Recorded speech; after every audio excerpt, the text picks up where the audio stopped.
Ada 3 ekor anak burung yang sedang menunggu ibunya yang lagi cari makan.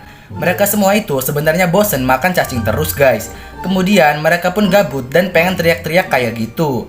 Setelah lama berteriak, mereka pun akhirnya kelelahan dan kelaparan tuh guys. Terus burung ini melihat ada kue di jendela rumah itu. Kemudian mereka pun berencana untuk mengambil kue tersebut. Dengan susah payah mereka bekerja sama satu sama lain. Bahkan sampai tumpuk-tumpukan kayak gini, tapi tetap aja gak bisa guys. Alhasil mereka pun kembali ke sarang dan memutuskan untuk menunggu ibunya datang. Tapi si ibu lagi-lagi membawakan cacing untuk mereka guys. Jadi gak pada nafsu makan lagi deh tuh.